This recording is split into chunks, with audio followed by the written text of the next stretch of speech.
Hey there, VC. My name's Tom. If you're unfamiliar with the VC, that stands for Viet Cong. We just kind of wait in the trees and we pounce on people when they least suspect it. I wanted to show something I put together recently. It's a secondary rig, basically for listening to records in the bedroom on headphones. If my better half is sleeping or watching something, I can still spin some records and not disturb her too much. So let's take a look at what I've recently put together. Bang Bang, gonna say hello? I'm just gonna stare at the rain. Hello, Bang Bang. Beautiful girl. Alright, so let's talk about a simple rig for headphone listening. Essentially, I've got a VPI CLIFFWOOD turntable. That's the preamp is an ADCOM. It's a GFP 565. A bunch of years old. Don't ask me. I'm going to say 1990-ish. The CLIFFWOOD is probably from, I don't know, 2 years ago, 3 years, something like that. It's a fairly new model. But the most basic thing that VPI makes, turntable-wise. And then headphones. These are... Got these via mass drop. These are Sennheiser HD 6XXs. They're an open back headphone. They're very comfortable. I got a big fat melon head, and but these things are comfortable and they're open back. So the people around you or in the room are going to hear stuff. Not very loud, but it makes it less claustrophobic, and I feel like the sound, compared to another pair I have that are closed back, this is kind of more open. It's more like listening to quality speakers than to just have a set of cans closed around your ears. Anyway, so why did I get what I got? Okay, the Sennheiser HDXXs, 6XXs, very well regarded headphones. I got them on mass drop a couple of years ago. I had sold some stuff and had money sitting in PayPal. And they were about $200. I considered it free because I had sold other stuff and then got paid via PayPal. So to me, it's like I recycled it. I didn't pay anything out of pocket, as far as I'm concerned, for it. ADCOM GFP 565. It's a straight up preamp. The reasons I got it were that it's very well regarded preamp. It's got a stereo preamp built into it that at the time it came out was very well regarded for being very quiet. If I plug headphones in and turn it up all the way, there is a little bit of noise, a little bit of hiss. But for a built-in preamp, that's to be expected, and it's quiet enough for me where it does not intrude upon what I'm listening to.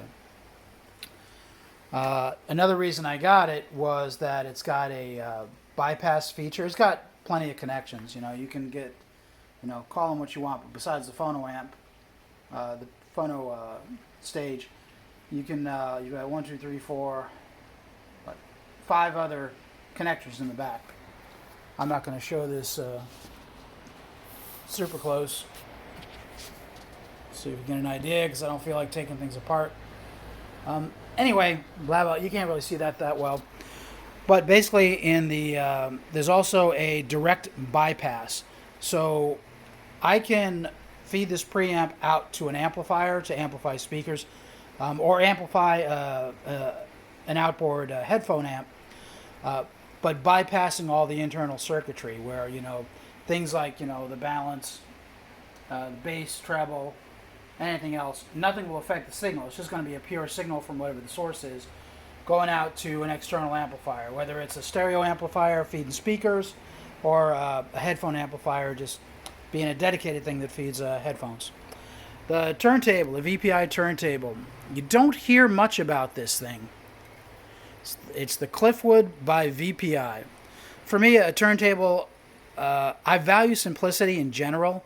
So the only thing for me that a turntable really needs to do is that this motor and this platter need to spin it at an accurate speed, and the cartridge and tone arm need to send the signal accurately out to be amplified. So just play at the right speed and, play and track music, track the record properly. Because, I'm going to be headphone listening, I'm going to be right next to this. I didn't want any extra features. I don't need any sort of a tone arm lift or a pitch control, anything else. I don't want the music to get disturbed. I just want simple. The less features something has, to me, the less there is to go wrong with it. Another big plus for me was the power cord is actually removable, and it doesn't have any built-in wires for RCA cables or ground. You can just use your own, and I value that a lot. So if cables wear out over time, or I just want to plug in a better set of cables, if there is such a thing, then I can do that. So it's very basic. The headphone amp in this thing is very good. Now, this is not to say that I won't be ridiculous at some point and get an external headphone amp and an external PHONO preamp, because I am a ridiculous person. But for the time being, I just want a very basic setup. I do have an old receiver there that I use for powering the speakers, but in the bedroom, I almost never do it. I have a stereo in a room downstairs that, when I want to listen to speakers, that's where I'm listening. It's a comfortable place to sit and to be. So anyway, there you go. Very basic rig. Comes with this cheesy VPI mat. Anyway, so headphones, $200. The Adcom preamp, got that off of eBay. The person who sold it on eBay claimed they had it serviced a few years ago, and it cost $320 to service. When I opened this thing up, it looked pristine inside. I got it for the price that the person had it serviced for, supposedly. For this preamp in this condition, I'm very happy with that purchase.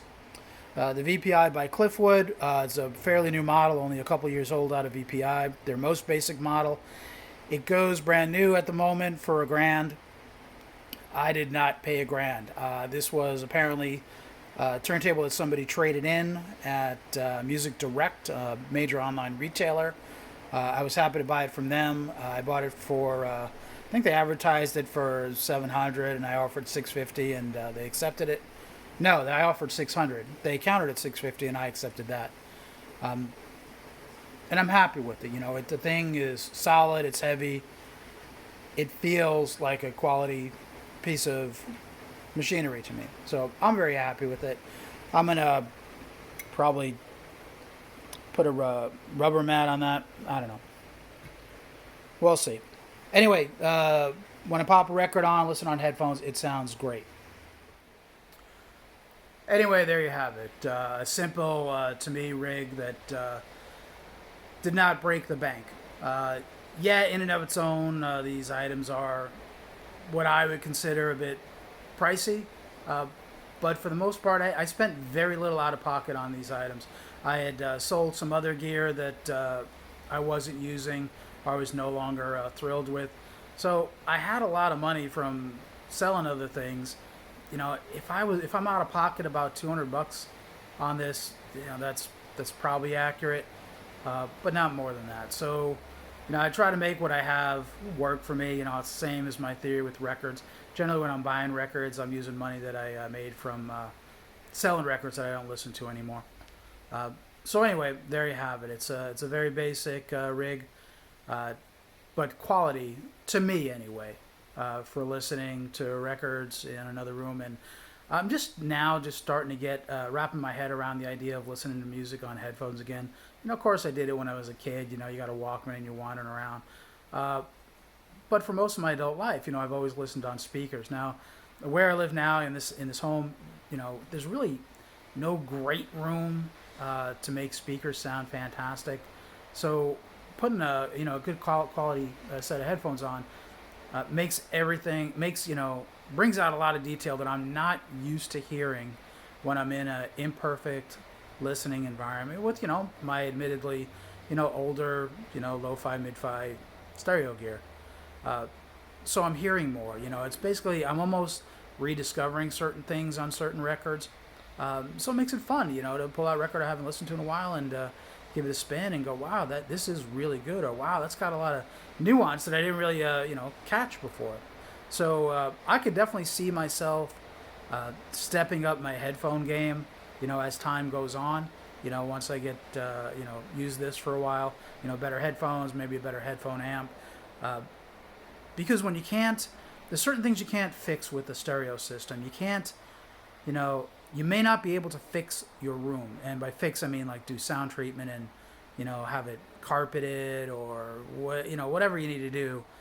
Bass traps. There's a bunch of crap you can do. That's really not crap. I mean, that legitimately will make your stereo sound better without improving your gear at all. Most of this home needs to, the rooms need to have multiple purposes. So I can't really, just dedicate a room to music and that's the end of it. That's all it gets used for. So if you can't control the room and, can't improve the sound that way, you can control things with headphones. You're just slapping them on your ears. You find whether you like, in-ear monitors, whether you like open back, closed back, whatever. You can play around with the sound and you can have a different listening experience and a very, very high quality listening experience for a fraction of what you would pay to, upgrade your speakers, your room, your speaker amp. Blah, blah, blah. I know I'm talking nonstop. I'm going to shut up right now. Anyway, I hope you enjoyed this. Just seeing what I'm using for a backup rig. Probably, to be fair, at this point, it's only been a couple of weeks. Gets as much playing time as the main rig. Hope everybody's doing well. Staying COVID-free. Look out for yourselves. Stay healthy. Help keep others healthy. Look out for each other. Take care. Thanks for watching.